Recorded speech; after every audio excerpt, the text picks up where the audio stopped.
السلام عليكم ورحمة الله وبركاته. إن الحمد لله نحمده ونستعينه ونستغفره ونعوذ بالله من شرور أنفسنا ومن سيئات أعمالنا.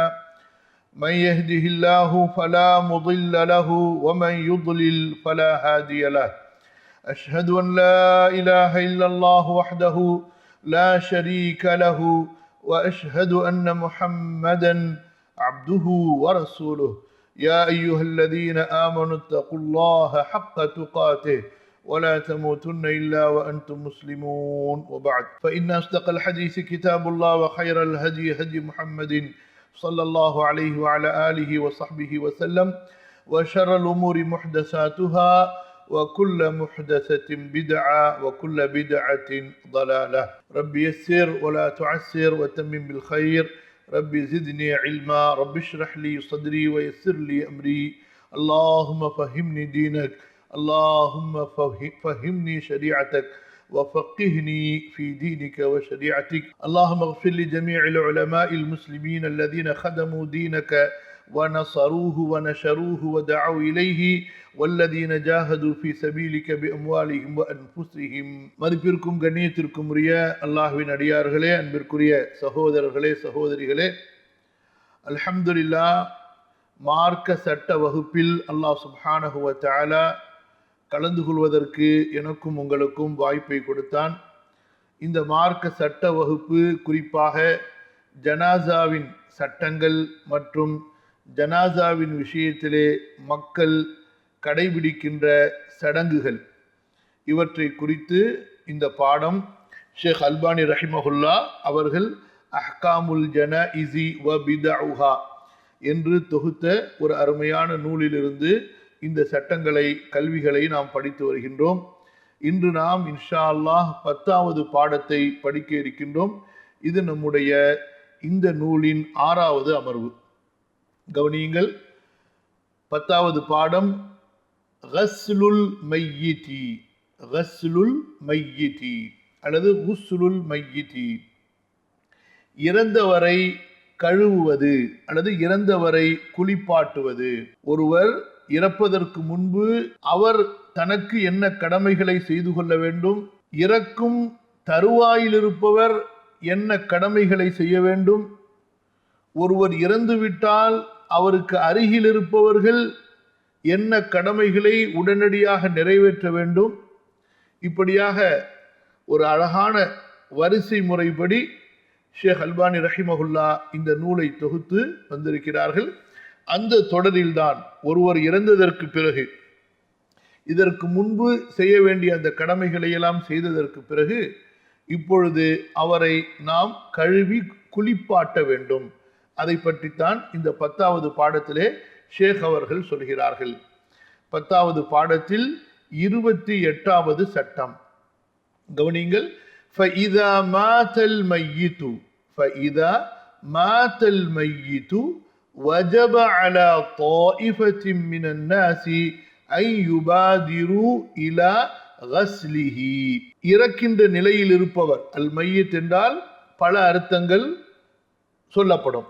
ஒன்று இறந்தவருக்கும் சொல்லப்படும், இறக்கும் தருவாயில் இருப்பவருக்கும் சொல்லப்படும். இறந்து போய்விட்டவருக்கும் மையித் என்று சொல்லப்படும், இறக்கக்கூடிய தருவாயில் இருப்பவருக்கும் அல் மையித் என்று சொல்லப்படும். ஃபஇதா மாத்தல் மையித்து, இறக்கும் மரண தருவாயில் இருப்பவர், மரணம் சமீபத்தில் இருந்த ஒரு மனிதர் மரணித்து விடுவாரே ஆனால், வஜப அலா தாயிஃபத்தின் மினன் நாஸ், மக்களில் ஒரு கூட்டத்தார் மீது கட்டாய கடமையாக ஆகிவிடும். ஐ யுபாதிரு இலா கஸ்லிஹி அல்லது இலா குஸ்லிஹி, அவரை குளிப்பாட்டுவதன் பக்கம் விரைவது, அதாவது விரைந்து அவரை குளிப்பாட்டுவது கட்டாய கடமையாகிவிடும். அதாவது குளிப்பாட்டுவதில் தாமதம் செய்யக்கூடாது. அப்ப குளிப்பாட்டுவதில் தாமதம் செய்யக்கூடாது, விரைந்து குளிப்பாட்ட வேண்டும் என்று சொன்னதிலிருந்தே இந்த ஃப்ரிட்ஜ் பெட்டியில், ஐஸ் பெட்டியில் கொண்டு போய் கத்திரிக்காய், காய்கறி, உங்கள் வீட்டில் ஆட்டுக்கறி மாட்டுக்கறியை கொண்டு போய் வைக்கிற மாதிரி ஒரு ஜனாசாவை கொண்டு போய் ஃப்ரிட்ஜில் அந்த ஐஸ் பெட்டியில் வைக்கிறது கூடாது. அது விரும்பத்தக்க செயல் அல்ல, வெறுக்கத்தக்க செயல் என்பதை இந்த வாக்கியத்திலிருந்தே நீங்கள் புரிந்து கொள்ளலாம். ஷேக் அவர்கள் என்ன சொல்கிறார்கள்? فَإِذَا مَاتَ الْمَيِّتُ وَجَبَ عَلَى طَائِفَةٍ مِنَ النَّاسِ أَن يُبَادِرُوا إِلَى غَسْلِهِ. இறக்கும் தருவாயில் இருப்பவர் இறந்துவிட்டால் மக்களில் ஒரு கூட்டத்தார் மீது கடமையாகி விடுகின்றது அவரை குளிப்பாட்டுவதின் பக்கம் விரைவது, அதாவது அவரை விரைந்து குளிப்பாட்டுவது. ஏன் ஒரு கூட்டம் என்று சொல்கிறார்கள்? எல்லார் மீதும் கடமை கிடையாது. ஜனாசாவுடைய சட்டங்களை பொறுத்தவரை அது ஃபர்துன் அலல் கிஃபாயத்தி, ஃபர்துல் கிஃபாயா என்று சொல்வார்கள். உம்மத்தில் ஒரு கூட்டம் அந்த கடமைகளை செய்து விடுமையானால் மொத்த உம்மத்தின் மீதும் அந்த பொறுப்பு நீங்கிவிடும். அப்படி செய்யவில்லை என்றால் மொத்த உம்மத்தும் பொறுப்பாளர்களாக ஆகி அந்த பொறுப்பு தவறியதற்காக அவர்கள் குற்றம் பிடிக்கப்படுவார்கள். சொல்கிறார்கள், அம்மல் முபாதரத்து ஃபகத் சபக தலீலுஹா ஃபில் ஃபஸ்லி ஸாலிஸி. 17வது சட்டத்தில் 3வது பாடத்திலே விரைந்து ஏன் செய்ய வேண்டும் என்பதற்குரிய ஆதாரங்கள் முந்திவிட்டன. அங்க போய் பார்த்து கொள்ளுங்க. குறிப்பா நம்ம உங்களுக்கு அனுப்பக்கூடிய நோட்ஸ்ல இப்ப ஆதாரங்கள் எதையுமே நம்ம மொழிபெயர்த்து கொடுக்கல, சட்டங்களை மட்டும்தான் மொழிபெயர்த்து கொடுத்துருக்கிறோம். நீங்க ஆதாரங்களை தெரிகிறதா இருந்தா நம்ம இப்பொழுது படிக்கக்கூடிய இந்த எல்லா பாடங்களும் யூடியூப்ல உங்களுக்கு லைவ்ல ஸ்டோர் ஆகி ரெக்கார்ட் ஆகியிருக்கும். அந்த லிங்க்ல நீங்க பார்த்துக்கொள்ளலாம் இன்ஷா அல்லாஹ்.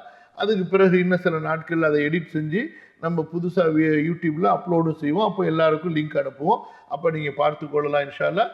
இதற்கு பிறகு இன்னும் சில முக்கியமான வேலைகள் முடிந்த உடனே இந்த நூலை நம்ம இன்ஷா அல்லாஹ் தர்ஜுமா செய்வோம். கயிறு. அடுத்ததாக وَأَمَّا وُجُوبُ الْغَسْلِ فَلِأَمْرِهِ صلى الله عليه وسلم به في غير ما حديث. சரி, ஒரு மையத் இறந்து விட்டால் அவரை குளிப்பாட்டுவது கடமை என்று நாம் ஏன் சொல்கிறோம் என்றால், பல ஹதீசுகளில், ஒன்றுக்கு மேற்பட்ட பல ஹதீசுகளில் நபி ஸல்லல்லாஹு அலைஹி வஸல்லம் இதற்கு கட்டளை கொடுத்திருக்கிறார்கள். அந்த ஹதீசுகள் என்னென்ன? முதலாவது ஹதீஸ், கௌலுஹு ஸல்லல்லாஹு அலைஹி வஸல்லம் ஃபில் முஹ்ரிம் அல்லதி வகஸத்ஹு நாகதுஹு. எந்த முஹ்ரிமை அவருடைய ஒட்டகம் கீழே தள்ளி மிதித்து விட்டதோ, அதனால் அவர் இறந்து விட்டாரோ, அந்த முஹ்ரிம் இஹ்ராமுடைய நிலையில் இருப்பவர், அவரை குறித்து நபி ஸல்லல்லாஹு அலைஹி வஸல்லம் சொன்னார்கள், இக்ஸிலூஹு, அவரை நீங்கள் கழுவுங்கள், பிமாயின் வசித்ரின், அல்லது அவரை நீங்கள் குளிப்பாட்டுங்கள் தண்ணீரை கொண்டும் இழந்த இலையை கொண்டும். அதாவது தண்ணீர்ல இழந்த இலையை கலந்து கொஞ்ச நேரம் வைத்திருந்தோ அல்லது கொஞ்சம் இலகுவான முறையில் லேசான முறையில் சூடு காட்டியோ அதற்கு பிறகு அந்த மையத்தை குளிப்பாட்டுங்கள் என்று நபி ஸல்லல்லாஹு அலைஹி வஸல்லம் சொன்னார்கள்.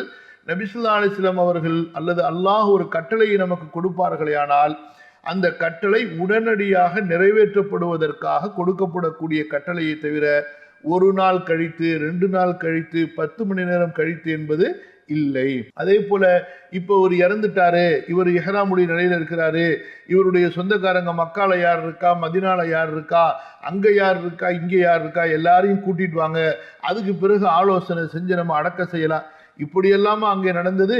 ஒருவர் இறந்துட்டாரு, அவ்வளவுதான் முடிந்தது. அவருடைய உறவினர்கள் யார் அங்க இருக்காங்களோ அவர் அதற்கு பொறுப்பாளர், அங்க சுற்றி இருக்கக்கூடிய முஸ்லிம்கள் பொறுப்பாளர்.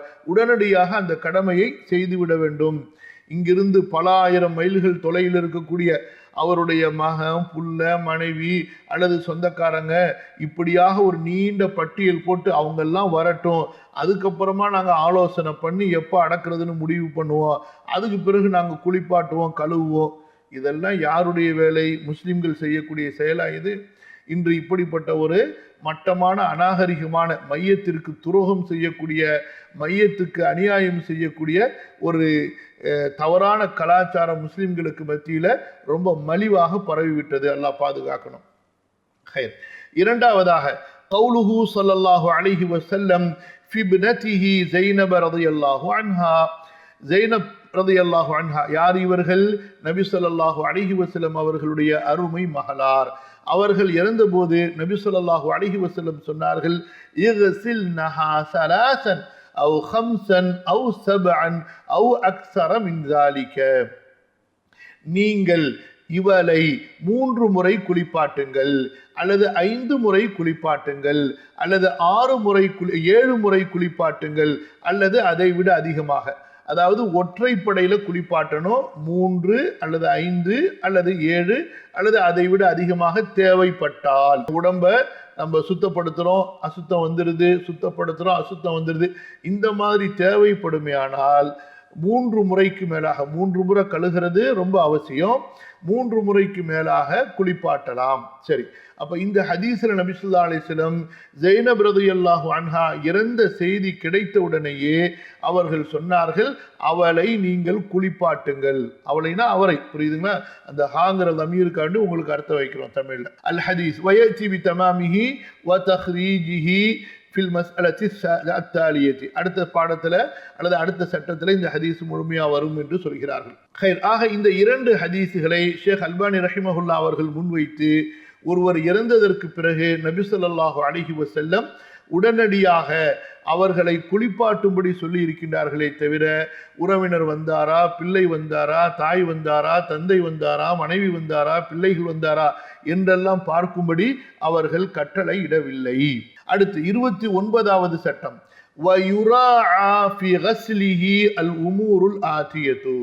மையத்தை குளிப்பாட்டும் போது, கழுவும் போது பின்வரக்கூடிய காரியங்களை கவனிக்க வேண்டும். அவ்வலன் கஸ்லுஹு ஸலாஸன் ஃபஅக்ஸரு அல்லது ஃபஅக்ஸர் அலா மா யரா அல் காயிமூன அலா கஸ்லிஹி. மையத்தை குறைந்தது 3 முறை கழுவ வேண்டும், குளிப்பாட்ட வேண்டும், அல்லது அதை விட அதிகமாக, குறைந்தது 3 முறை. அப்ப அந்த மையத்தை குளிப்பாட்டக்கூடியவர்கள் அவர்கள் முடிவு செய்வார்கள் எத்தனை முறை குளிப்பாட்டுவது என்று. அந்த தேவைக்கு ஏற்ப, மையத்தினுடைய அந்த உடலுக்கு ஏற்ப, உடலிலிருந்து வெளியேறக்கூடிய அசுத்தத்திற்கு ஏற்ப அந்த குளிப்பாட்டக்கூடியவர்கள் முடிவு செய்வார்கள் எத்தனை முறை குளிப்பாட்டுவது என்று. இரண்டாவதாக, குளிப்பாட்டும் பொழுது கவனிக்க வேண்டிய செய்திகளில், சட்டங்களில் இரண்டாவது, சானியன் அன் தகூனல் கஸ்லாத்து வித்ரன். கழுவுவது ஒற்றைப்படையில் இருக்க வேண்டும். கழுவுவது ஒற்றைப்படையில் இருக்க வேண்டும். ஒரு தடவை கழுவிட்டு 2வது தடவை சுத்தம் பண்ணிட்டு 3வது தடவை சுத்தமாக கழுவிடணும். அல்ஹம்துலில்லாஹ். இந்த 3ஓடு சுத்தமாகி விட்டால், பரிபூரணம் அடைந்து விட்டால் போதும், அல்ஹம்துலில்லாஹ்.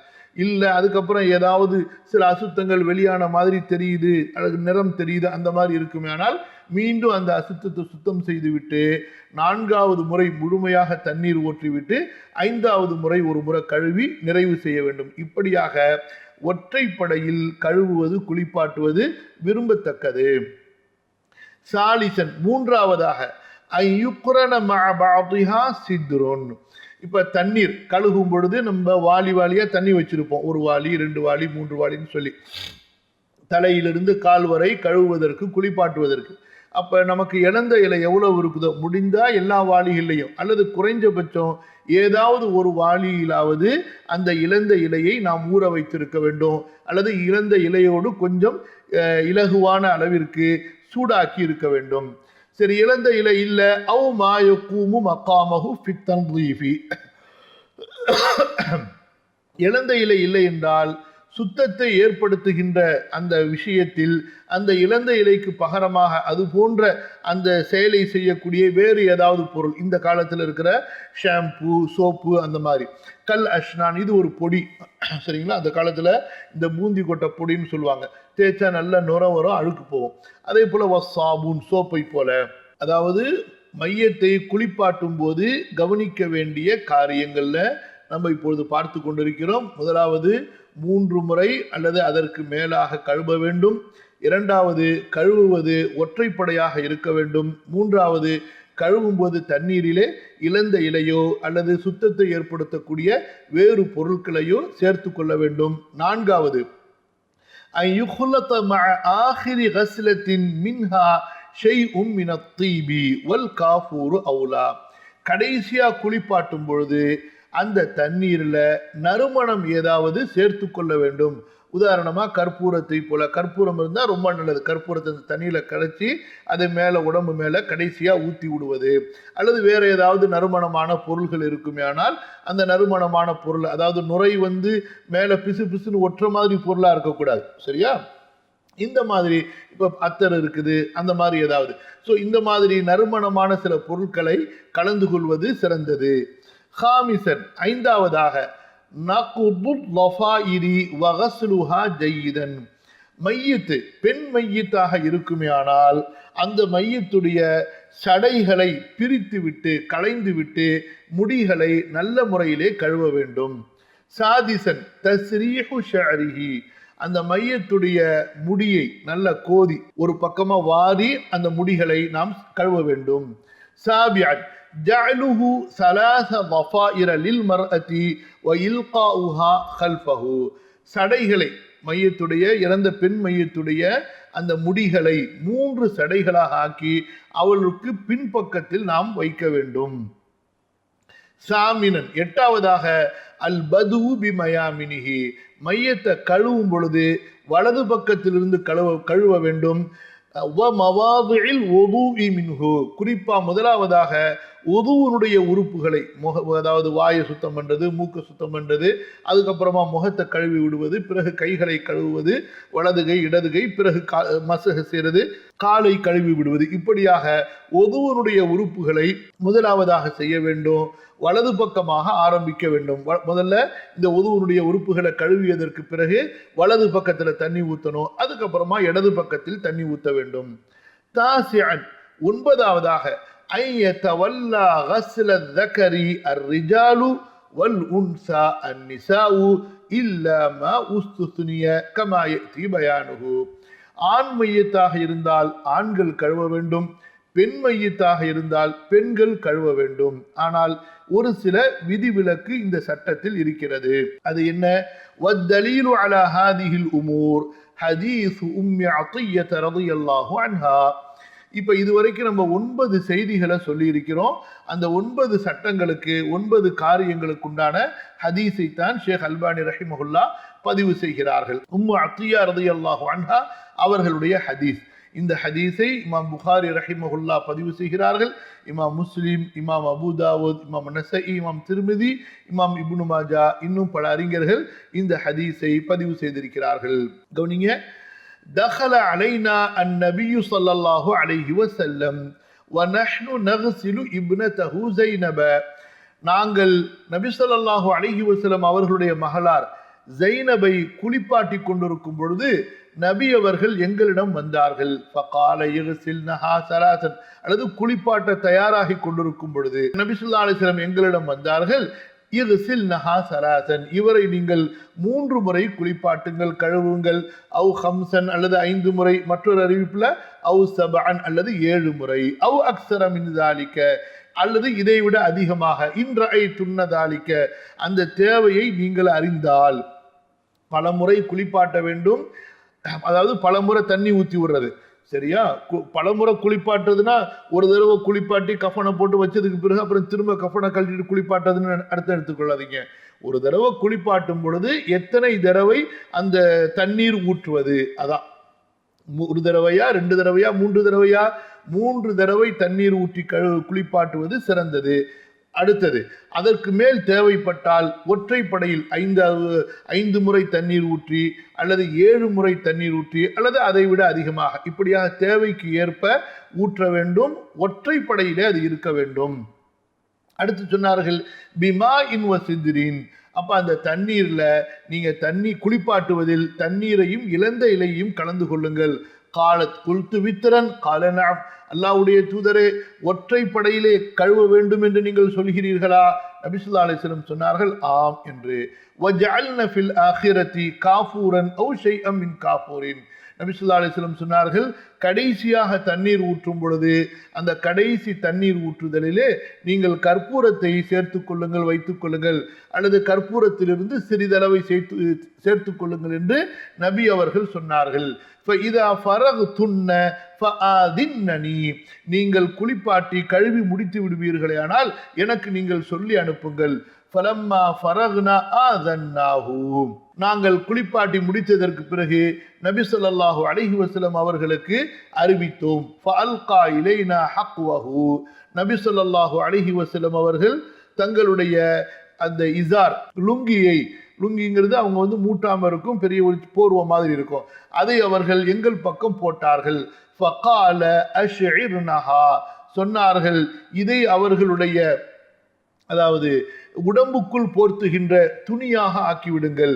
முதல்ல இதை போர்த்திட்டு அதுக்கப்புறமா கஃபனுடைய துணியை மேலிருந்து போர்த்துங்கள் என்பதாக நபி ஸல்லல்லாஹு அலைஹி வஸல்லம் அவர்கள் சொன்னார்கள். ஃபகால அஷ்இர்னஹா இய்யாஹு தஅனி இஸாரஹு. நபி ஸல்லல்லாஹு அலைஹி வஸல்லம் தங்களுடைய இஸார் கீழாடைய, அதாவது கீழாடைனா கட்டிக்கிட்டு இருந்தேன்னு நினைச்சிடாதீங்க, அஸ்தக்ஃபிருல்லாஹ். இந்த மாதிரி நபி ஸல்லல்லாஹு அலைஹி வஸல்லம் இடத்துல இருந்த ஒரு கீழாடை ஏற்கனவே பயன்படுத்தப்பட்டது தான், துவைத்து சுத்தமாக வைக்கப்பட்டிருந்தது. அதை நபி ஸல்லல்லாஹு அலைஹி வஸல்லம் கொடுத்து இதை நீங்கள் முதலாவதாக போர்த்துங்கள், அதற்கு பிறகு மேலே மற்ற துணியை கொண்டு போர்த்துங்கள். இப்படியாக நபி ஸல்லல்லாஹு அலைஹி வஸல்லம் செய்தார்கள். என்ன விஷயம்? நபி ஸல்லல்லாஹு அலைஹி வஸல்லம் அவர்களுடைய உடல் மேல பட்ட துணி ஒருவருக்கு போர்த்தப்படுமேயானால் இன்ஷா அல்லாஹ் அது அவருக்கு கபருடைய அதாபிலிருந்து பாதுகாப்பாக இருக்கும். ஒரு சஹாபி அப்படிதான், நபி ஸல்லல்லாஹு அலைஹி வஸல்லம் அவங்க அழகான ஒரு ஆடை போட்டிருந்தாங்க. அந்த ஆடை ஏது? ஒரு பெண்மணி நபி மேலாடை இல்லாமல் ஒரு சின்ன போர்வையை போத்திக்கிட்டு சிரமப்படுறாங்களே என்று பார்த்ததற்கு பிறகு அந்த மேலாடைய அந்த பெண்மணி தைத்து கொண்டு வந்து ரொம்ப அன்பா நபி ஸல்லல்லாஹு அலைஹி வஸல்லம் அவர்களுக்கு கொடுக்கின்றார்கள். நபி ஸல்லல்லாஹு அலைஹி வஸல்லம் அவர்களுக்கு ரொம்ப பிடித்து விட்டது. நபி ஸல்லல்லாஹு அலைஹி வஸல்லம் போய் அந்த ட்ரெஸ்ஸை போட்டுக்கிட்டு திரும்ப வந்து சபையில உட்கார்ந்தாங்க. அந்த நேரத்தில் ஒரு மனிதர், அல்லாஹ்வுடைய தூதரே இதை எனக்கு கழட்டி கொடுத்துருங்களேன் என்று கேட்டார். நபி ஸல்லல்லாஹு அலைஹி வஸல்லம் சரி கொஞ்சம் பொறுங்க என்று சொல்லிவிட்டு அந்த பேசக்கூடிய மஜ்லிஸை முடித்து விட்டு வீட்டுக்கு போறாங்க. அப்போ அங்க இருந்த சஹாபாக்கெல்லாம் கேட்குறாங்க, இந்த மனிதரே உங்களுக்கு தெரியாதா, நபியிடத்திலே ஒன்றை கேட்டால் அவர்கள் மறுக்க மாட்டார்கள், இல்லை என்று சொல்ல மாட்டார்கள் என்று. அவர்களுக்கே ஒரு ஆடைத்தானே இருந்தது, அதை விரும்பி அவர்கள் அணிந்து கொண்டார்களே, தேவை உள்ள நிலையிலே வாங்கி கொண்டார்களே, அதை போய் நீங்க கேட்டுட்டீங்களே என்று அந்த கேட்ட தோழரை அவர்கள் வருந்துகிறார்கள். யாரு? மற்ற தோழர்கள். அப்போ அந்த தோழர் சொல்றாரு, நான் ஒன்றும் அதை போட்டுக்கிட்டு பெருமை அடிக்கிறதுக்காக ஒரு ஆடம்பரத்துக்காக நான் கேட்கல, நான் இறந்து விட்டால் போரிலே கொல்லப்பட்டால் அது என்னுடைய கஃபனாக எனது உடலோடு ஒட்டி இருக்க வேண்டும் என்பதற்காகத்தான் கேட்டேன் என்று அவர் சொல்கிறார். அவர் எந்த அளவுக்கு அல்லாஹ் மேல, ரசூலுல்லாஹி ஸல்லல்லாஹு அலைஹி வஸல்லம் மேல அதை அன்புள்ளவராக இருந்தார், அந்த ஆகிரத்து கபர் நினைச்சு எந்த அளவு பயமுள்ளவராக இருந்திருப்பார். அதே போல அவர் போரில் கொல்லப்படுறாரு. அந்த சட்டை அணிந்த நிலையில அதே நிலையிலேயே அவர் கஃனிடப்பட்டு அதே சட்டையிலேயே அவர் அடக்கம் செய்யப்படுகிறார். இதுதான் அந்த சஹாபாக்களுடைய உண்மையான அன்பு. சரியா? அதே போல பத்ரு போரில் நபி ஸல்லல்லாஹு அலைஹி வஸல்லம் அவர்களிடத்துல ஒரு சஹாபி, யா ரசூலல்லாஹ் நீங்க என்ன அடிச்சீங்க. நபி ஸல்லல்லாஹு அலைஹி வஸல்லம் அதுக்கு முன்னாடி சொல்றாங்க, யாராவது பழி வாங்கணும்னா இப்போ வாங்கிக்கொள்ளுங்கன்ட்டு. அப்போ வந்து நான் உங்களை, நீங்கள் தான் சொல்லிட்டீங்களே பழி வாங்க சொல்லி, நான் உங்கள்கிட்ட நீங்கள் என்னை அடித்ததுக்கு பழி வாங்கணுங்கிறார். அப்போ நபி ஸல்லல்லாஹு அலைஹி வஸல்லம் சரிப்பா நான் எங்கப்பா அடித்தேன், பழி வாங்கிப்பா, என்னுடைய வயிற்றுல குத்துனீங்க, சரிப்பா வயிற்றுல குத்திக்க. அல்லாஹ்வுடைய தூதரே நீங்கள் என் வயிற்றுல குத்தும் பொழுது என் வயிற்றுல உடை இல்லாமல் இருந்துச்சு, அதாவது கீழே மட்டும் லுங்கி இருந்துச்சு, மேலே ஆடையில், அந்த அளவுக்கு வறுமையில் நபி தோழர்கள் இருந்தார்கள். அப்போ நபி ஸல்லல்லாஹு அலைஹி வஸல்லம் சொன்னாங்க, சரி என்ன செய்யணும், நீங்களும் உங்கள் ட்ரெஸ்ஸை தூக்குங்க, வெறும் வயிற்றுல தான் நான் குத்துவேங்கிறாங்க. சுற்றி இருந்த சஹாபாக்களுக்கெல்லாம் சரியான டென்ஷன். உடனே இந்த சஹாபி என்ன செய்றாரு, கிட்டக்க போய் அப்படியே ரசூல் ஸல்லல்லாஹு அலைஹி வஸல்லம் அவங்கள கட்டி பிடித்து கொள்கிறார். ரஜியா என்ன செய்றீங்க என்ன செய்றீங்க என்ன என்ன அப்படின்னு கேட்குறாங்க நபி ஸல்லல்லாஹு அலைஹி வஸல்லம். அல்லாஹ்வுடைய தூதரே உங்களிடத்தில் நான் பழி வாங்குவேன், இதோ நீங்கள் பார்க்கின்றீர்கள் போர் மூளப் போகிறது, எதிரிகளோடு சண்டை செய்ய போகிறோம், அல்லாஹ்வுடைய நாட்டம் எனக்கு என்ன ஆகும் என்று தெரியவில்லை, இறுதியாக என்னுடைய உடல் மேனி தோல் உங்களுடைய மேனியோடு ஒட்ட வேண்டும் என்று ஆசைப்பட்டேன் அல்லாஹ்வுடைய தூதரேன்னு சொல்லி அந்த சஹாபி சொல்றாங்க. அதே போல பத்ரு போர்ல ஒரு சில சஹாபாக்கள் தான் கொல்லப்பட்டாங்க, அவர்களில் இந்த தோழரும் இருந்தார். புரியுதா? அப்ப நபி ஸல்லல்லாஹு அலைஹி வஸல்லம் அவர்களுடைய பரக்கத் என்பது அது ஒரு தனி விசேஷமான ஒன்று. அந்த அடிப்படையில தான் ரசூலுல்லாஹ் ஸல்லல்லாஹு அலைஹி வஸல்லம் ஸைனப் ரலியல்லாஹு அன்ஹா அவர்களுக்கு ஒரு அன்பின் அடையாளமாகவும் ஒரு பரக்கத்தின், அல்லாஹ்வுடைய அதாபிலிருந்து அவர்கள் பாதுகாக்கப்பட வேண்டும் என்பதற்காக வேண்டியும் இந்த மாதிரி கொடுத்திருக்கலாம். சரியா? அடுத்து காலத் வமஷ்ஷத்னாஹா ஸலாஸத குரூனின், நாங்கள் ஸைனப் ரலியல்லாஹு அன்ஹா அவர்களுக்கு 3 சடைகளாக அவர்களுடைய தலைமுடியை நாங்கள் பின்னி போட்டோம்.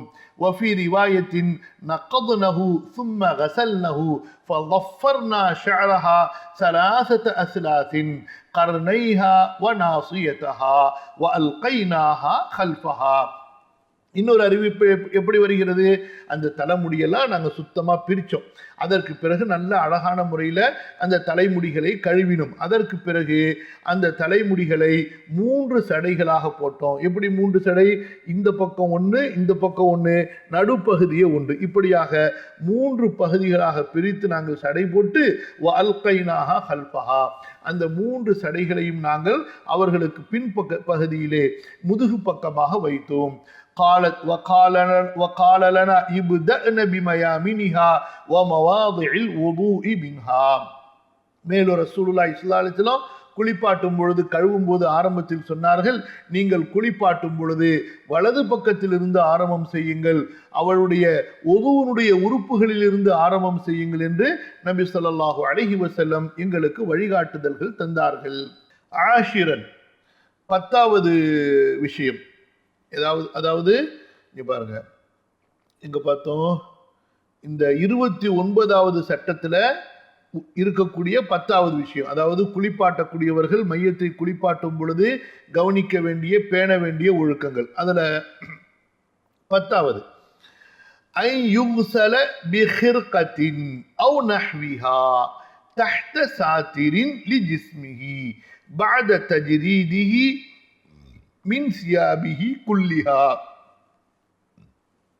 فإنه كذلك كان العمل على عهد النبي صلى الله عليه وسلم كما يفيده حديث عائشة رضي الله عنها. خير. 10வது ஒழுக்கம் என்ன? குளிப்பாட்டும் பொழுது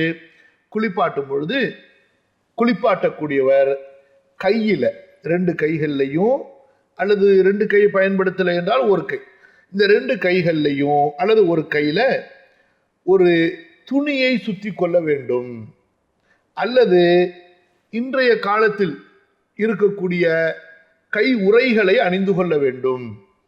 பிறகு மையத்தை அவர் பொதுவாக அணிந்திருந்த கீழாடை, மேலாடை, உள்ளாடைகள் இவற்றிலிருந்து கழற்றியதற்கு பிறகு ஒரு நீண்ட ஒரு துணியை கொண்டு மையத்தை போர்த்த வேண்டும். அப்படி போர்த்தியதற்கு பிறகு அந்த நீண்ட துணி மேல இருக்கும், அதற்கு கீழே கைவிட்டு போர்த்தப்பட்ட, தன்னுடைய கையை போர்த்தப்பட்ட இந்த கையை கொண்டு அவர் மையத்தை கழுவ வேண்டும். புரியுதுங்களா? இப்ப இது ஒரு பெரிய ஒரு நல்ல விஷயம். இந்த நம்ம கை நேரடியாக கழுவும் பொழுது அவருடைய உடல், மார்பு, நெஞ்சு, அதே போல் மற்ற பகுதிகள், தொடையெல்லாம் கழுகணும். இப்போ நம்முடைய சதையும் ஒட்டுமையானால் அங்கே உணர்வுகள் வெளிப்படும். அந்த நேரத்தில் ஒரு இரையச்சம் மிக்க, ஒரு பயமான, அல்லாஹ்வுடைய பயம் அதிகமாக இருக்கக்கூடிய, பேணுதலும் ஒழுக்கமும் அதிகமாக இருக்கக்கூடிய ஒரு நிலையில எந்த விதமான ஷைத்தானுடைய வஸ்வசாக்கள் வந்துவிடக்கூடாது. ஆணை கழுகும் பொழுது சரி, பெண்ணை கழுவும் போது சரி. அதனால இந்த மாதிரியான துணிகளை நாம் சுற்றி கொள்வோமேயானால், அல்லது ஒரு நல்ல தடிப்பமான கையுறைகளை அணிந்து கொள்வோமேயானால், அந்த தோலோடு படும் பொழுது வரக்கூடிய அந்த உணர்வுகள் வராது. அதனால கழுகும் பொழுது அந்த கழுகக்கூடிய அந்த விஷயத்துல மட்டுமே நாம் கவனமாக இருப்பது சாத்தியமானது. ஆஷிரன், 10வது ஒழுக்கம் என்ன? ஒரு துணியை கொண்டு கழுவ வேண்டும், அவ் நஹ்விஹா, அல்லது அது போன்றதை கொண்டு. நேரடியாக கையை பயன்படுத்தாம கையில ஒரு துணியை சுத்தி கொண்டோ, அல்லது ஒரு கிளவுஸ், ஒரு உரையை அணிந்து கொண்டோ, தஹ்த சாத்திரின் லிஜிஸ்மிஹி, அவருடைய உடலை மறைக்கக்கூடிய ஒரு போர்வைக்கு, ஒரு துணிக்கு கீழிருந்து, பஅத தஜ்ரீதிஹி மின் சியாபிஹி குல்லிஹா, அவருடைய உடலை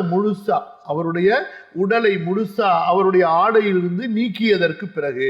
அப்ப இறந்ததற்கு பிறகு அவருடைய ஆடையை முற்றிலுமா நீக்கணும். அதுவும் நீக்கும் பொழுது எப்படி நீக்கணும்? சும்மா புசுக்குன்னு எல்லா சட்டையும் எடுத்து பிச்சு போட்டுறது, வெட்டி போட்டுறது, கழிச்சு போட்டுறது கிடையாது. மையத்தை ஆடை இல்லாமல் வைத்திருக்க கூடாது.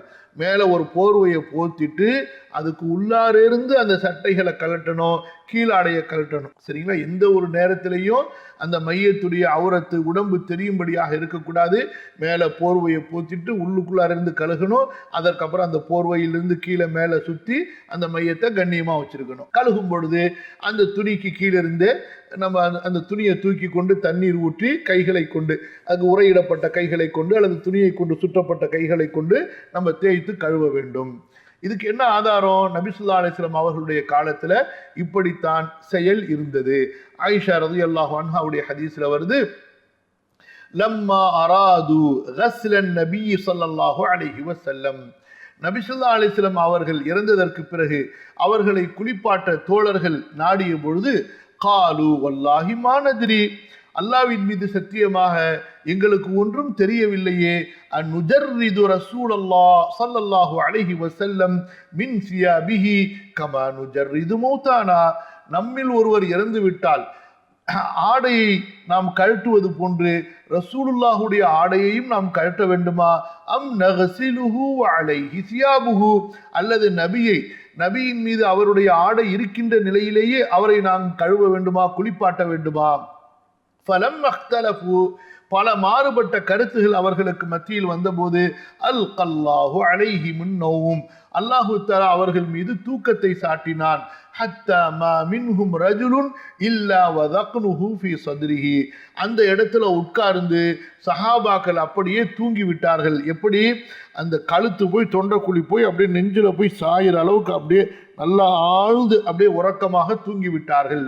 சும்ம கல்லமஹும் முகல்லிமும் மின் நாஹியத்தில் பைத், பிறகு பார்த்தா வீட்டுடைய ஓரத்திலிருந்து யாரோ ஒருத்தர் பேசுகின்ற சப்தத்தை அந்த தோழர்கள் கேட்டார்கள். லா யதுரூன மன் ஹுவ, பேசியவர் யார் என்று அவர்களால் புரிந்து கொள்ள முடியவில்லை.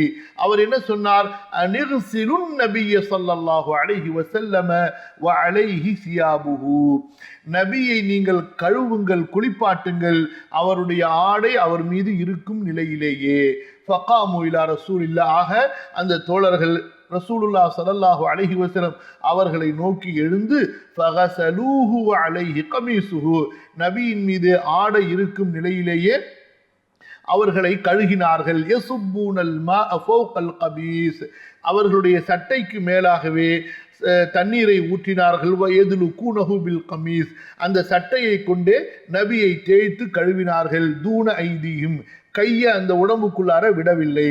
வகானத் ஆயிஷத்து தகுல், ஆயிஷா ரலியல்லாஹு அன்ஹா அவர்கள் பொதுவாக சொல்வார்கள், லவ் இஸ்தக்பல்து மின் அம்ரி மஸ்தக்பர்து மா கஸலஹு இல்லா நிசாஉஹு, அதாவது இப்ப நாங்க செய்துட்டோம், நபி ஸல்லல்லாஹு அலைஹி வஸல்லம் இறந்து போனாங்க, எங்களால எதுவுமே புரிந்து கொள்ள முடியல, நபியினுடைய தோழர்கள் குளிப்பாட்டினாங்க, இப்படி ஒரு நிலைமை இல்லாமல், அதாவது அடுத்து ஒரு சூழ்நிலை இப்படி ஏற்படுமே, ஆனால் லவ் இஸ்தக்பல்து மின் அம்ரி மஸ்தக்பர்து, புரியுதுங்களா? ஏற்பட போறதில்லை சொல்றாங்க. அப்படி இருக்குமே ஆனால் நாங்கள், அதாவது நபியினுடைய மனைவிமார்கள் தான் நாங்கள் குளிப்பாட்டி இருப்போம், அப்படிதான் செஞ்சிருக்கணும்னு நான் நினைக்கிறேன். ஆண்கள் முந்தி கொண்டார்கள், அல்லது அந்த நேரத்தில் என்ன செய்ய வேண்டும் என்று தெரியல, ஆண்கள் அந்த பொறுப்பை எடுத்தார்கள். சில பேர் மார்க்க அறிவில்லாதவங்க, ஜாகிலுங்க, அரபி மொழியும் தெரியாது, மார்க்க சட்டமும் தெரியாது, நம்ம ஏதாவது எழுதும் பொழுது கிறுக்குத்தனமாக குருட்டுத்தனமாக ஆட்சேபனை செய்வாங்க. நீங்கள் என்ன இப்படி இருந்தால் அப்படி நடந்திருக்கும் என்று சொல்கிறீங்களே, இப்படி இருந்தால் அதாவது இது வந்து ஒரு ஹதீஸில் வருது லவ், அதாவது லவ் இப்படி இருந்தால் என்று சொன்னால் அது வந்து குஃப்ருடைய வாசலை திறந்து விடுகிறதுன்னு சொல்லி, அது எங்க சொல்றாங்க? நபி ஸல்லல்லாஹு அலைஹி வஸல்லம், நான் இப்படி செய்திருந்தால் எனக்கு இந்த முசீபத் ஏற்பட்டிருக்காது, நான் இப்படி நடந்திருந்தால் எனக்கு இந்த லாபம் கிடைத்திருக்குமே. ஸோ அந்த மாதிரி உள்ள விஷயங்கள் தான் நம்ம விதியை குறை சொல்ற மாதிரி, விதியை பொருந்தி கொள்ளாத மாதிரி, அது நம்ம சொல்லக்கூடாது.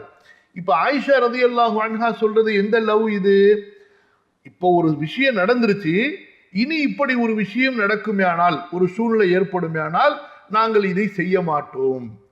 சரியா? இந்த ரெண்டுத்துக்கும் இடையில நிறைய வேறுபாடு இருக்கிறது. அடுத்து 11வது ஒழுக்கம், மையத்தை குளிப்பாட்டும் பொழுது பேண வேண்டிய ஒழுக்கங்களில் 11வது ஒழுக்கம். அது என்ன? சரி, இப்ப ஒரு மையத்து இறந்து குளிப்பாட்டும் பொழுது அவருடைய அந்த குளிப்பாட்டக்கூடிய தண்ணீர்ல நறுமணத்தை கலக்க வேண்டும் என்று நாம் சொன்னோம் அல்லவா?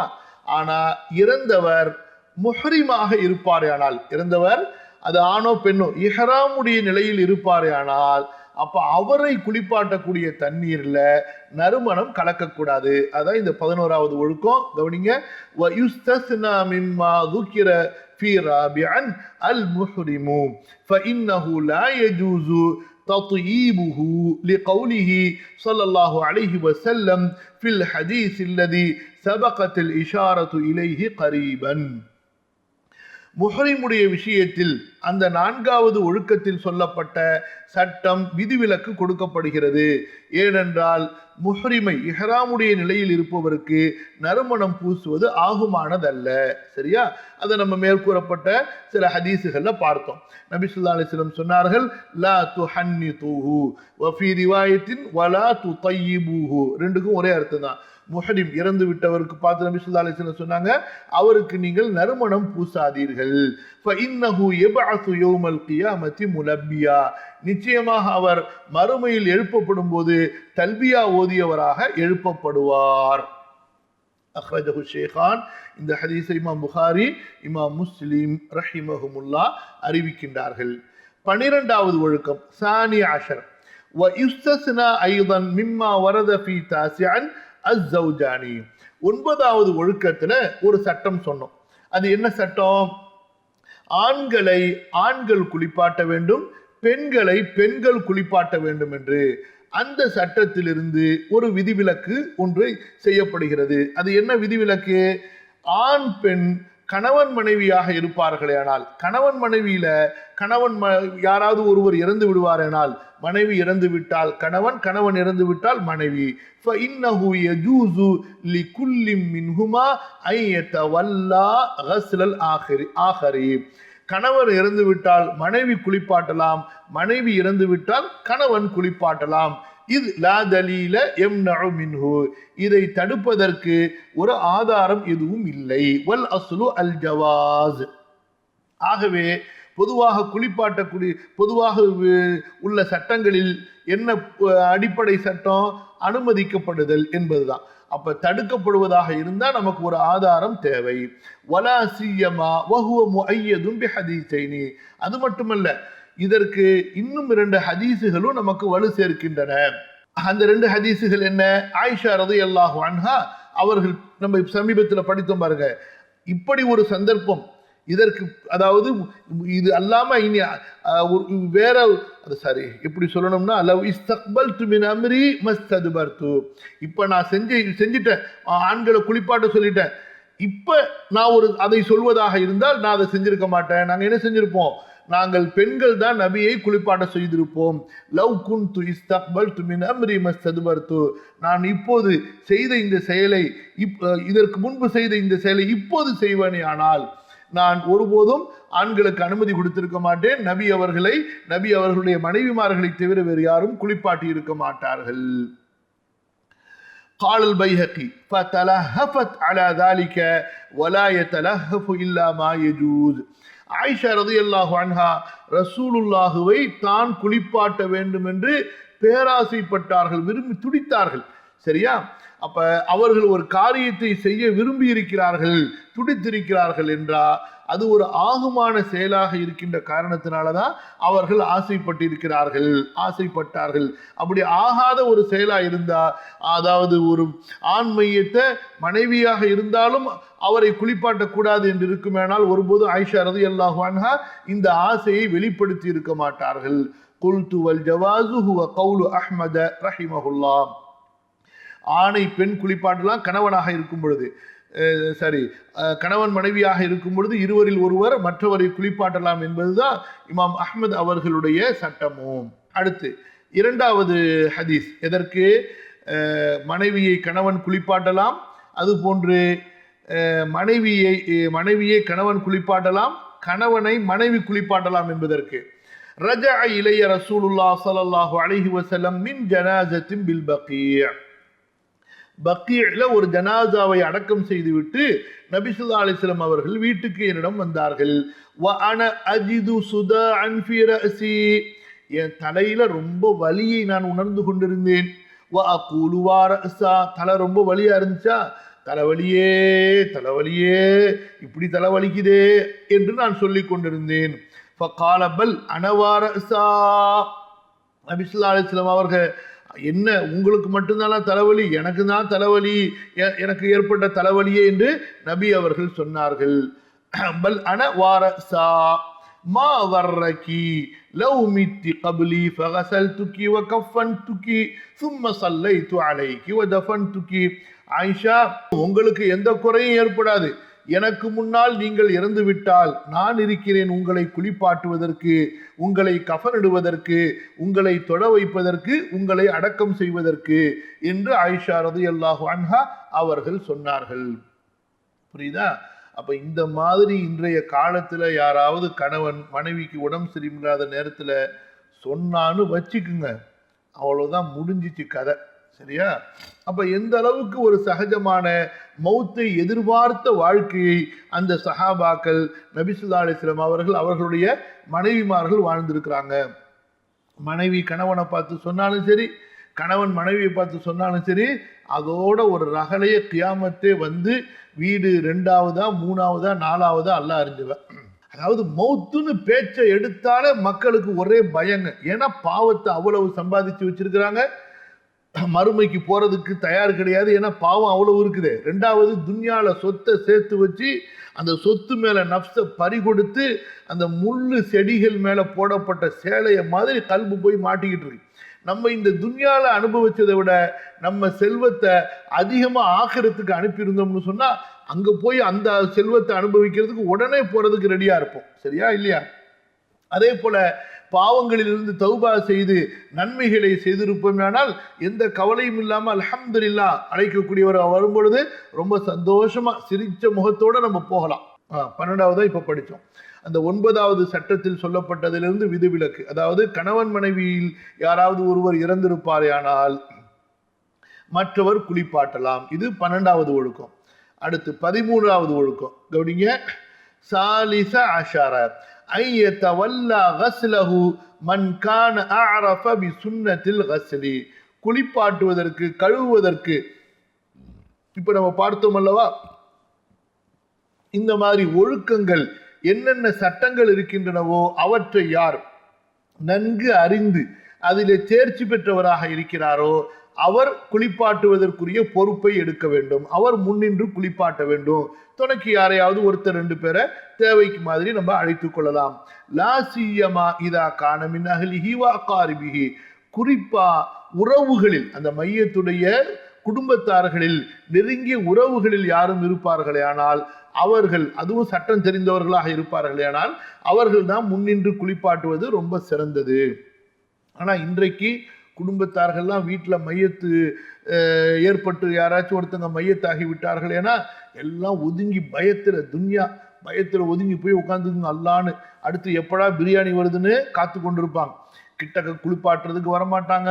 குளிப்பாட்ட தெரிஞ்சா கூட, அல்லது குளிப்பாட்ட தெரியலன்னா சரி நம்ம கற்றுப்போமே, ஏதாச்சும் தெரிஞ்சுப்போமே, கூட இருப்போமே. ரொம்ப நாங்கள் போன இடத்துல ரொம்ப குறைவான ஓரளவுக்கு இபாதத்து, தீனு, ஆகிரத்து, அதே போல் இறந்து போன தாய் தந்தையின் மீது ஒரு கருணை, ஈடுபாடு, அவங்க மேலே பாசம், அந்த மாதிரி பிள்ளைகள் தான் கூட வந்து நிற்பாங்க. மற்றபடி அல்லான்னு பொறுப்பை கொடுத்துட்டு எங்கேயாவது தூரத்தில் நின்றுப்பாங்க. ஏன்னா பார்க்க பயம், மௌத்தை பார்க்க பயம், கபருக்கு போக பயம், மௌத்தை பற்றி பேசினா பயம். அந்த அளவுக்கு ஹிர்சு துன்யா மேலே பேராசை கல்ப கவ்வி இருக்குது. அல்லாஹ் தான் பாதுகாக்கணும். லா ஹவ்ல வலா குவத்த இல்லா பில்லா. அப்ப 2 விஷயங்களை கவனிக்கணும் இந்த 13வது ஒழுக்கத்துல. ஒன்று என்ன, குளிப்பாட்டக்கூடியவர் குளிப்பாட்டுவதனுடைய ஒழுக்கங்களை, சட்டங்களை தெரிந்தவராக இருக்க வேண்டும். அதுவும் குடும்பத்தார்களிலிருந்து இருப்பார்கள் ஆனால் அது ரொம்ப ஏற்றமானது. லிஅன்னல்லதீன தவல்லவ் கஸ்லஹு ஸல்லல்லாஹு அலைஹி வஸல்லம் கானு கமா தகர்னா. நபி ஸல்லல்லாஹு அலைஹி வஸல்லம் அவர்கள் இறந்தபோது நபியை கழுவக்கூடிய, குளிப்பாட்டக்கூடிய பொறுப்பை ஏற்று நடத்தியவர்கள் யாரு? நபியினுடைய நெருக்கமான குடும்பத்தார்களாக, உறவினர்களாக, குளிப்பாட்டுவதனுடைய சட்டங்களை தெரிந்தவர்களாக இருந்தார்கள். கவனிங்க, அது பற்றி என்ன ஆதாரம் வருகிறது? ஃபகத் கால அலியுன் ரலியல்லாஹு அன்ஹு, அலியுன் கர்ரமல்லாஹு வஜ்ஹஹு, அலியுன் அலைஹி ஸலாம். அலி ரலியல்லாஹு அன்ஹு அவர்கள் சொன்னார்கள், கஸல்து ரசூலல்லாஹ் ஸல்லல்லாஹு அலைஹி வஸல்லம், ரசூலுல்லாஹ்வை நான் கழுவினேன், நான் குளிப்பாட்டினேன். ஃபஜஅல்து அன்துரு மா யகூனு மினல் மய்யித், மையத்திலிருந்து ஏதாவது வெளியேறுகிறதா என்பதை நான் பார்த்தேன். ஃபலம் அர ஷைஅன், எந்த ஒரு அசுத்தமும், எந்த ஒன்றையும் நான் பார்க்கவில்லை. அதாவது எந்த ஒரு அசுத்தமும் வெளியேறியதாக நான் பார்க்கவில்லை. வக்கான தய்யிபன் ஹய்யன் வ மையிதா ஸல்லல்லாஹு அலைஹி வஸல்லம். நபி ஸல்லல்லாஹு அலைஹி வஸல்லம் அவர்கள் சுத்தமானவர்களாக நறுமணமிக்கவர்களாக இருந்தார்கள், உயிரோடு இருந்த போதும் இறந்து விட்ட போதும். வகான தய்யிபன் ஹய்யன் வ மையிதா. சரியா? நபி ஸல்லல்லாஹு அலைஹி வஸல்லம் இறந்து விட்டார்கள், அவர்களுக்கு உயிர் பிரிந்து விட்டது என்பது குர்ஆனை கொண்டு ஹதீஸை கொண்டு ஏற்படக்கூடிய உறுதி செய்யப்பட்ட சட்டம். புரியுதா? முஸ்லிம்கள் இருக்கக்கூடிய, அதாவது ஹுப்புன் நபி, நபியின் மீது அன்பு என்று போலியாக சொல்லிக்கொண்டு மார்க்க ஆதாரங்களை நம்பாமல் கற்பனையாக பேசக்கூடிய இந்த சூஃபி தரீகா கூட்டம், இந்த பரேலவி கூட்டம், அதே போல இந்த ஹுராஃபி கூட்டம், கபர் வணங்கி கூட்டங்கள், இவர்கள் எல்லாம் என்ன செய்கிறார்கள்? நபி ஸல்லல்லாஹு அலைஹி வஸல்லம் அவங்க ஜஸ்ட் இந்த உலகத்திலேருந்து பிரிஞ்சாங்க, மௌத்தாகல, அவங்க இன்னும் உயிரோட தான் இருக்கிறாங்க, நம்ம கூப்பிட்டா வருவாங்க, அவங்களுக்கு எல்லாமே தெரியும், உலகத்தில் என்ன நடக்குதோ எல்லாத்தையும் அவங்க பார்த்து கொண்டிருக்கிறார்கள் என்பதாக நம்புகிறார்கள். இது ஒரு குஃப்ரிலே கொண்டு போய் தள்ளக்கூடிய ரொம்ப மோசமான தவறான நம்பிக்கை. அல்லாஹ் பாதுகாக்க வேண்டும். இந்த ஹதீஸ்ல எல்லாம் பாருங்க, அலி ரலியல்லாஹு அன்ஹு சொல்கிறார்கள், அவ்வளவு சஹாபாக்களுக்கு முன்னாடி நபி ஸல்லல்லாஹு அலைஹி வஸல்லம் அவர்களை நான் கழுவினேன், மையத்திலிருந்து என்ன வருகிறது என்பதை நான் பார்த்தேன், ஆனால் எந்த ஒன்றையும் நான் பார்க்கவில்லை. நபி ஸல்லல்லாஹு அலைஹி வஸல்லம் அவர்கள் வகான தய்யிபன் ஹய்யன் வ மையிதா, அவர்கள் உயிரோடு இருக்கும் பொழுதும் சுத்தமானவர்களாக நறுமணமிக்கவர்களாக இருந்தார்கள், இறந்ததற்கு பிறகு மையித்தாகவும் அவர்கள் சுத்தமானவர்களாக நறுமணமானவர்களாக இருந்தார்கள். ஆக இந்த ஒழுக்கங்களை பேண வேண்டும். எத்தனை ஒழுக்கங்களை பார்த்தோம் நம்ம? அல்ஹம்துலில்லாஹ் 13 ஒழுக்கங்கள். மையத்தை நேரடியாக குளிப்பாட்டும் பொழுது குளிப்பாட்டக்கூடியவர் பின்பற்ற வேண்டிய 13 செய்திகளை, சட்டங்களை பார்த்தோம். அடுத்ததாக 30வது சட்டம், வலிமன் தவல்லா கஸ்லஹு அஜ்ருன் அதீமுன் பிஷர்தைனி இஸ்னைனி. யார் மையத்தை கழுவுவதற்குரிய பொறுப்பேற்பாரோ, அதாவது கழுவுவாரோ, முன்னின்று அந்த கழுவுதலை செய்வாரோ, அவருக்கு மகத்தான கூலி அல்லாஹ்விடத்திலே இருக்கிறது. அது ரொம்ப பெரிய சவாபுக்குரிய காரியம். அதற்கு 2 கண்டிஷன், 2 நிபந்தனைகள் இருக்கின்றன. ஒன்று என்ன? அல் அவ்வல் ஐ யஸ்துர அலைஹி, அந்த மையத்தை குளிப்பாட்டும் பொழுது என்ன இவர் காண்கிறாரோ அதை மறைத்து விட வேண்டும், மக்களுக்கு சொல்லக்கூடாது. வலா யுஹத்திசு பிமா கத் யரா மினல் மக்ரூஹ், குறிப்பா ஏதாவது ஒரு கெட்டதை பார்ப்பாரேயானால் அதை மக்களுக்கு அவர் சொல்லக்கூடாது. லிகௌலிஹி ஸல்லல்லாஹு அலைஹி வஸல்லம், நபி ஸல்லல்லாஹு அலைஹி வஸல்லம் சொல்லி இருக்கின்றார்கள், மன் கஸல முஸ்லிமன், யார் ஒருவர் ஒரு முஸ்லிமை கழுவுவாரோ குளிப்பாட்டுவாரோ, அதாவது இறந்து போன முஸ்லிமை, ஃபகதம அலைஹி, அந்த முஸ்லிமின் மீது என்ன பார்த்தாரோ அதை அவர் மறைத்து விடுவாரே ஆனால் கஃபரல்லாஹு லஹு 40 மர்ரத்தன், அல்லாஹு தஆலா அவருக்கு 40 முறை பாவ மன்னிப்பு செய்வான். வமன் ஹஃபர லஹு ஃபஅஜன்னஹு உஜ்ரிய அலைஹி கஅஜ்ரி மஸ்கனின் அஸ்கனஹு இய்யாஹு இலா யௌமில் கியாமா. யார் மையத்துக்காக வேண்டி குழி நோண்டுவாரோ, பிறகு அந்த மையத்தை அதில் மறைப்பாரோ, அவருக்கு ஒரு உயிரோடு இருந்தவரை ஒரு வீட்டிலே வீடு கட்டி கொடுத்து தங்க வைத்தால் என்ன நன்மை கிடைக்குமோ அந்த நன்மை கியாமத்து வரை அவருக்கு கிடைத்து கொண்டே இருக்கும். சுப்ஹானல்லாஹ். வமன் கஃபனஹு கஸாஹுல்லாஹு யௌமல் கியாமத்தி மின் சுந்துஸின் வ இஸ்தப்ரகில் ஜன்னா.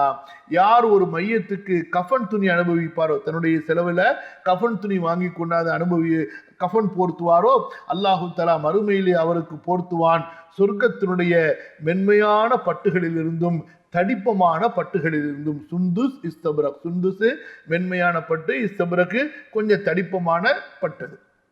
மென்மையான பட்டுங்கிறதே மென்மையாக தான் இருக்கும், மெல்லிய பட்டுன்னு சொல்லுங்க, அதாவது ரொம்ப நைஸா இருக்கிறது. இஸ்தப்ரக் என்பது கொஞ்சம் மொத்தமாக இருக்கக்கூடியது. அப்ப இது இவ்வளவு பெரிய ஒரு சிறந்த காரியம். அதாவது யார் மையத்தை குளிப்பாட்டுவார்களோ அவர்களுக்கு ரசூலுல்லாஹ் ஸல்லல்லாஹு அலைஹி வஸல்லம் கூறிய நற்செய்தி, யார் மையத்தை குளிப்பாட்டும் பொழுது ஏதாவது விரும்பத்தகாத காரியத்தை பார்க்குறாரு, திடீர்னு முகம் கருக்குது, அல்லது ஏதாவது ஒரு கெட்ட ஒரு சைன் பார்க்குறாரு, அதை மக்களிடத்தில் சொல்லாமல் மறைத்து விடுவார். ஆனால் 40 முறை அல்லாஹு தஆலா அவருக்கு பாவ மன்னிப்பு செய்கிறான். யார் மையத்துக்காக வேண்டிய கபர் நோண்டுவாரோ அவருக்கு அல்லாஹு தஆலா எப்படிப்பட்ட நன்மையை தருகிறான்? ஒருத்தருக்கு ஒரு வீடு கட்டி கொடுத்து அந்த வீட்டில் அவர் தங்கி கியாமத்து நாள் வரைக்கும் என்ன நன்மை கிடைக்குமோ அந்த ஒருத்தரை குடியமர்த்திய, வீடு இல்லாதவருக்கு வீடு கொடுத்த அத்தகைய உயர்ந்த கூலி அவருக்கு கிடைக்கும். கஃபனுடைய துணி அனுபவிப்பாரேயானால், கஃபன் போர்த்துவாரேயானால் அவருக்கு அல்லாஹு தஆலா மறுமையிலே சொர்க்கத்தினுடைய பட்டாடைகளிலிருந்து ஆடை அணிவிப்பான். இந்த ஹதீஸை இமாம் ஹாக்கிம் ரஹிமஹுல்லா அறிவிப்பு செய்கிறார்கள். சரி, ஆக குளிப்பாட்டக்கூடியவர், மையத்தை குளிப்பாட்டுவது ரொம்ப நன்மைக்குரிய காரியம்.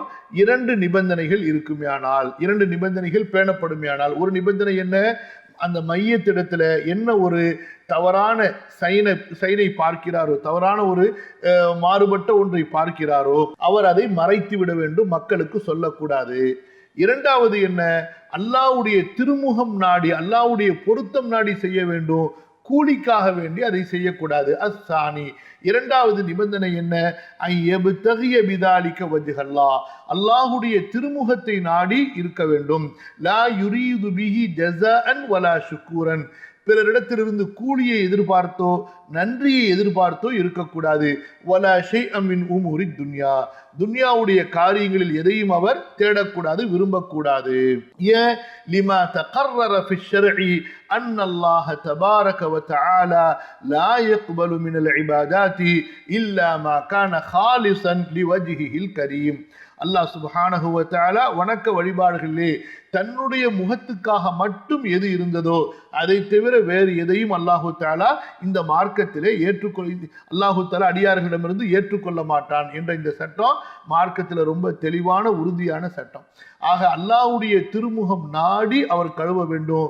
கூலிக்காக வேண்டியோ அல்லது நன்றி சொல்வார்கள், பெரிய எங்களுக்கு உதவி செஞ்சீங்க என்று தங்களை போற்றுவார்கள் என்பதற்காக இருக்கக்கூடாது. والأدلة على ذلك من الكتاب والسنة كثيرة جدا أجتزئ هنا بذكر 6 منها. கவனிங்க, அதாவது அல்லாஹ்வுடைய திருமுகத்திற்காக மட்டுமே கூலி இல்லாமல் செய்யப்பட்டால்தான் இந்த உயர்ந்த நன்மை கிடைக்கும் என்பதற்கு மார்க்கத்தில் இது உறுதியான சட்டம். ஒரு சில ஆதாரங்களை சொல்கிறேன் என்று 6 ஆதாரங்களை ஷேக் அல்பானி ரஹிமஹுல்லா பதிவு செய்கிறார்கள். அதில் ஒன்று என்ன, சூரத்துல் கஹ்ஃபுடைய 110வது வசனம். அந்த வசனத்திலே அல்லாஹு தஆலா சொல்கிறான், யார் தன்னுடைய இறைவனுடைய அந்த சந்திப்பை விரும்புகிறாரோ அவர் நல்ல அமலை செய்யட்டும், தன்னுடைய இறைவனை வணங்குவதிலே அவன் யாரையும் இணை வைக்க வேண்டாம். வலா யுஷ்ரிக் பிஇபாதத்தி ரப்பிஹி அஹதா. அதற்கு என்ன அர்த்தம் அறிஞர்கள் சொல்கிறார்கள், ஐ லா யக்ஸிது பிஹா கைர வஜ்ஹில்லாஹி தஆலா, ஒரு அமலை செய்யும் போது அல்லாஹ்வுடைய திருமுகத்தை தவிர வேறு எதையும் அவர் நாடாமல் இருக்கட்டும். 2வது ஆதாரம் என்ன, சூரா அல் பையினாவுடைய 5வது வசனம். அல்லாஹ் சொல்கிறான், வமா உமிரு இல்லா லியஅபுதுல்லாஹ முக்லிஸீன லஹுத்தீன், அல்லாஹ்வை வணங்க வேண்டும், அதுவும் வணக்க வழிபாடுகள். தீன் என்றால் வணக்க வழிபாடு, மார்க்கம், இபாதத். தீனை அல்லாஹ்வுக்கு மட்டுமே, வழிபாடுகளை அல்லாஹ்வுக்கு மட்டுமே பரிசுத்தமானதாக ஆக்கியவர்களாக அல்லாஹ்வை வணங்க வேண்டும் என்றுதான் எல்லா மக்களுக்கும் கட்டளை கொடுக்கப்பட்டிருக்கிறது. அதனால ஒரு இபாதத்தை செய்யும் போது அல்லாஹ்வுடைய திருமுகம், அல்லாஹ்வுடைய கூலியை தவிர வேறு கூலி எதிர்பார்க்க கூடாது. 3வது ஆதாரம் என்ன, இன்னமல் அமாலு பின்னியாத் என்ற அந்த பிரபலமான ஹதீஸ். அமல்கள் எல்லாம் எண்ணங்களை கொண்டுதான். ஒவ்வொரு மனிதனுக்கும் எது கிடைக்கும், இன்னமாலி குல்லிமிரியின் மானவா, அவன் எதை நியத்து வைக்கிறானோ அதுதான் அவனுக்கு கிடைக்கும். அப்போ கூலிக்காக வேண்டி செய்தால் கூலி மட்டும் கிடைக்கும், அல்லாஹ்வுடைய பொருத்தம் கிடைக்காது. அல்லாஹ்வுடைய பொருத்தத்துக்காக செய்யும் போது கண்டிப்பா அல்லாஹ் சுப்ஹானஹு வ தஆலா அவருக்கு அவன் புறத்திலிருந்து கூலியை கொடுப்பான். 4வது ஆதாரம் என்ன, நபி ஸல்லல்லாஹு அலைஹி வஸல்லம் அவர்கள் சொன்னார்கள், பஷ்ஷிர் ஹாதிஹில் உம்மத பிஸ்ஸனாஇ வத்தம்கீனி ஃபில் பிலாதி வன்னஸ்ரி வர்ரஃபஅத்தி ஃபித்தீனி வமன் அமில மின்ஹும் பிஅமலில் ஆখিরাতি லித்துன்யா ஃபலைஸ லஹு ஃபில் ஆখিরাতি நஸீப். சொன்னார்கள், இந்த உம்மத்திற்கு நற்செய்தி சொல்லுங்கள், அல்லாஹு தஆலா இந்த உம்மத்தை சிறப்பாக்குவான், இந்த பூமியிலே அவர்களுக்கு அல்லாஹு தஆலா ஆதிக்கத்தை கொடுப்பான், உதவியை கொடுப்பான், மார்க்கத்திலே உயர்வை அல்லாஹு தஆலா இந்த உம்மத்திற்கு கொடுப்பான் என்று இந்த உம்மத்துக்கு நற்செய்தி சொல்லுங்கள். யார் இந்த உம்மத்திலே ஆகிரத்துடைய அமலை துன்யாவுக்காக செய்வார்களோ அவர்களுக்கு ஆகிரத்திலே எந்த பங்கும் இருக்காது. வமன் அமில மின்ஹும் பிஅமலில் ஆகிரத்தி லித்துன்யா, யார் மறுமையினுடைய அமல்களை துன்யாவுக்காக செய்வார்களோ ஃபலைஸ லஹு ஃபில் ஆখিরাতি நஸீபுன், ஆখিরাத்திலே அவருக்கு எந்த விதமான கூலியும் இருக்காது. ஐந்தாவது ஹதீஸ், அபூ உமாமா ரலியல்லாஹு அன்ஹு அவர்கள் அறிவிக்கின்றார்கள், ஜாஅ ரஜுலுன் இலா நபி ஸல்லல்லாஹு அலைஹி வஸல்லம் ஃபகால் அரஐத ரஜுலன் கஸா யல்தமிசுல் அஜ்ர வஸ்ஸிக்ர மாலஹு. ஒருவர் வந்து கேட்கிறார், அல்லாஹ்வுடைய தூதரே, ஒருவர் போருக்கு செல்கிறார், அவருக்கு என்ன நோக்கம் இருக்கிறது?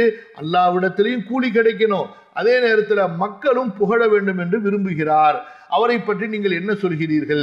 நபி ஸல்லல்லாஹு அலைஹி வஸல்லம் சொன்னார்கள், ஃபகால லா ஷைஅ லஹு, அவருக்கு ஒன்றுமே கிடைக்காது. ஃபஅஆதஹா ஸலாஸ மர்ராத், 3 தடவை இதே கேள்வி அவர் திருப்பி கேட்கிறாரு. யகூலு லஹு ரசூலுல்லாஹ் ஸல்லல்லாஹு அலைஹி வஸல்லம் லா ஷைஅ லஹு, 3 முறை நபி ஸல்லல்லாஹு அலைஹி வஸல்லம் அவர்கள் அந்த மனிதருக்கு வேற ஒண்ணுமே கிடைக்காது என்றுதான் சொன்னார்கள். புரியுதா? சும்ம கால, பிறகு நபி ஸல்லல்லாஹு அலைஹி வஸல்லம் சொன்னார்கள், இன்னல்லாஹ லா யக்பலு மினல் அமலி இல்லா மா கான லஹு ஹாலிஸன் வபுதுகிய வஜ்ஹுஹு. அல்லாஹு தஆலாவிடத்திலே எந்த அமல் ஏற்றுக்கொள்ளப்படும் என்றால் எது அல்லாஹ்விற்காக மட்டும் இருக்கிறதோ, அவனுடைய திருமுகம் மட்டும் அந்த அமலை கொண்டு நாடப்பட்டிருக்கிறதோ, அந்த அமல் தான் அல்லாஹ் இடத்திலே ஏற்றுக்கொள்ளப்படும், அந்த அமலை தான் அல்லாஹ் ஏற்றுக்கொள்வான். இன்னல்லாஹ லா யக்பலு மினல் அமலி இல்லா மா கான லஹு ஹாலிஸன் வபுதுகிய வஜ்ஹுஹு. அடுத்து 6வது ஆதாரம், அல்லாஹு தஆலா சொல்கிறான், ஹதீஸ் குதுசி, அன அக்ன ஷுரகாய் அனி ஷ்ரிகி, கூட்டாகுவதிலிருந்து கூட்டாளிகளிலேயே நான் மிக தேவையற்றவன். ஃபமன் அமில லி அமலன், யார் ஒருவன் எனக்குள்ள ஒரு அமலை செய்கிறான், ஆனால் அஷ்ரக ஃபீஹி கைரி, அந்த அமலிலே வேறு ஒருவரையும் சேர்த்து விடுகிறான் என்றால் ஃபஅன மின்ஹு பரீஉன், அத்தகைய மனிதனை விட்டு நான் நீங்கி விடுகிறேன், அல்லது அந்த அமலை விட்டு.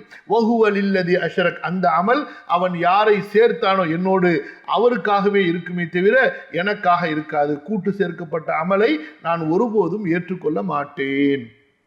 சரி, அப்ப கூட்டு சேர்த்த செய்யற அமலுக்கே அல்லாஹ்விடத்துல கூலி இருக்காது, உததான் அடிதான் இருக்கும் என்று சொன்னா, அல்லாஹ்வுக்கு செய்யக்கூடிய இபாதத்தை அல்லாஹ்வுக்கே செய்யாம அப்படியே கொண்டு போய் ஒருத்தருக்கு முழுசா செஞ்சா இன்னும் எவ்வளவு வேகமான அடி உழுவுன்னு யோசிச்சு பாருங்க.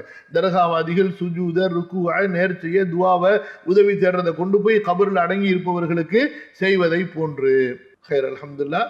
இந்த 30வது ஒழுக்கம் வரைக்கும் நம்ம பார்த்திருக்கிறோம். அல்ஹம்துலில்லாஹ். அதுவரை நிறைவு செய்வோம். அல்லாஹ் சுப்ஹானஹு வ தஆலா நாம் படித்ததிலே நமக்கு பரக்கத் செய்வானாக.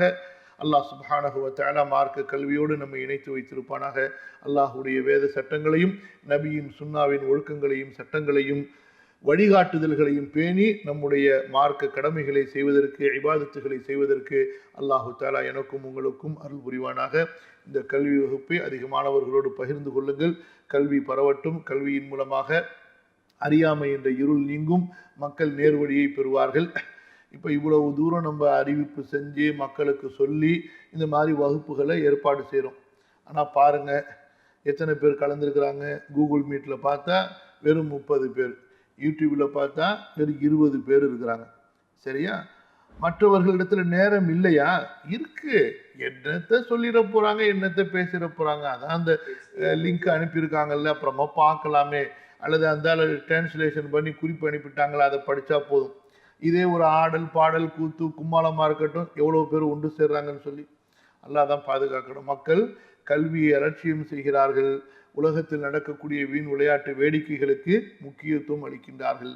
ஒரு கிரிக்கெட்டு, ஒரு விளையாட்டுன்னு பாருங்கள், ராத்திரி 3 மணிக்கு 4 மணிக்கு 5 மணிக்கு 2 மணிக்கு 1 மணிக்கெலாம் உட்காந்து பார்க்கக்கூடியவர்கள் இருக்கிறார்கள். அல்லாஹு தஆலா இந்த சமுதாயத்தை மன்னிப்பானாக. இந்த உம்மத்திற்கு அல்லாஹு தஆலா நேர்வழியின் பக்கம் திரும்புதலை ஏற்படுத்தி கொடுப்பானாக. அஸ்தக்ஃபிருல்லாஹல் அஸீம். பாரக்கல்லாஹு லீ வலக்கும் வ ஜஸாக்குமுல்லாஹு கைரன். வஸ்ஸலாமு அலைக்கும் வரஹ்மத்துல்லாஹி வபரகாத்துஹு.